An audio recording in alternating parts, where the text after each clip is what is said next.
Oninkinoea, Zogabwe Dijinakas, Bizing Dujaba. Hi everybody, it's Chief McLeod here. First, I want to say that negotiations are always confidential and will continue to be confidential. There are good reasons for this, and no one wants to see them fail at this point. I appreciate and thank you for your patience on this. Our treaty is based on a nation-to-nation relationship and granted rights on the settlers that came to our territories, not to us. I am proud to be part of the Anishinaabe Nation, and I am so incredibly proud of what our ancestors did for us when they negotiated the treaty, and I sincerely hope they would be proud of all of us now. Since 2012, the Robinson Huron Treaty Litigation Fund, standing for 21 Robinson Huron First Nations, have been in litigation with the governments of Ontario and Canada for failing to increase annuity payments as the resource revenue in the treaty territory grew. We are glad that the federal and provincial governments heard us and have been working with us since April 2022 at the negotiation table to find common ground to resolve these matters outside of court. And today, Council and I are extremely honored to inform you we have a historic announcement to make.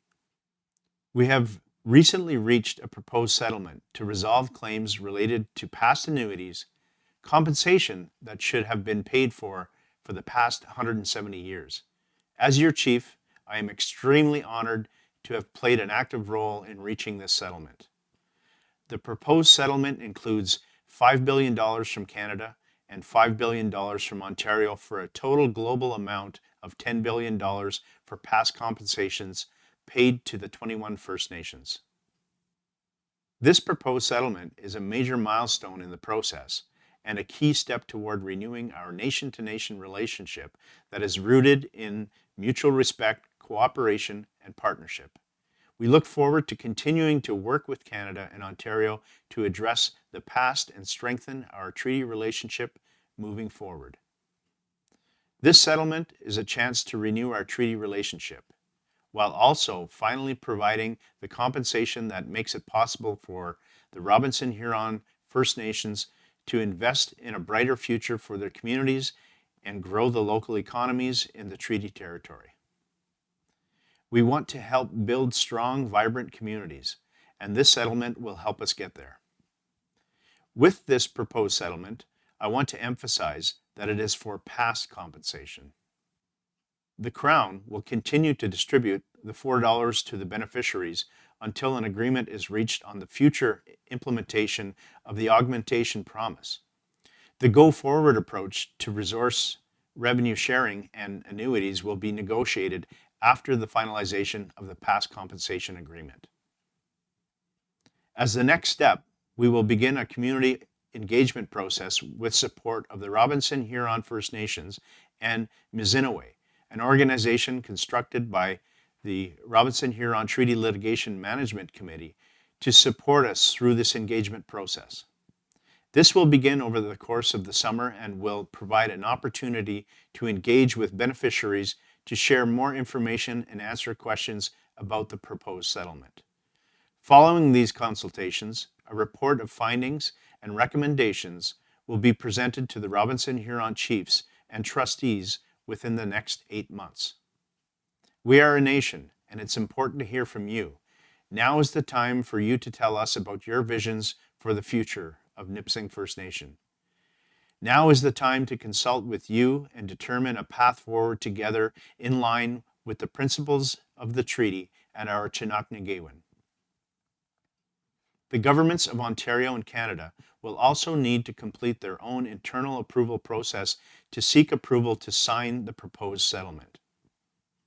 Throughout this process, we will report to you as much as we can and as fast as we can.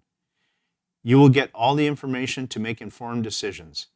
Because this is part of a negotiation, there is always a risk that there may not be a final agreement, despite the heroic efforts of many over the past several years.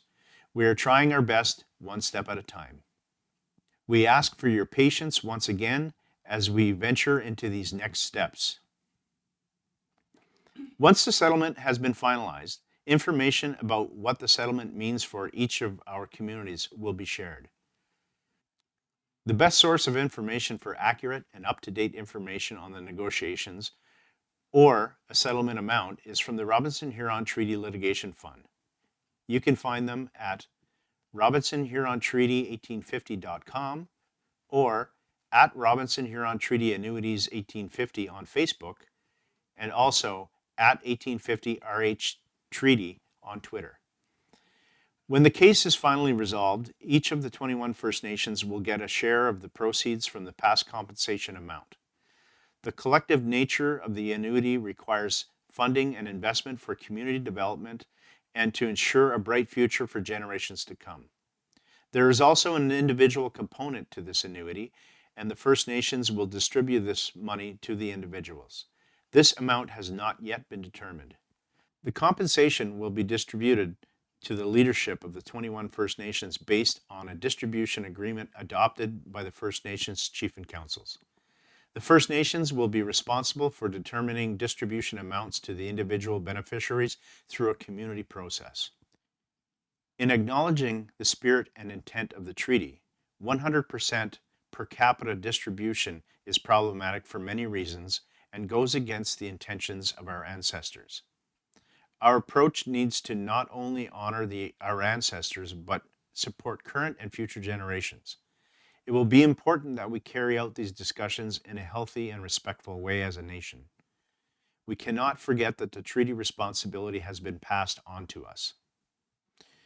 At this point, the final agreement has not been signed, and until such a time, we will proceed cautiously and use this time to consult with our members and plan together. We need your help, and I look forward to hearing from you. Miigwech, Bama Pikinawea.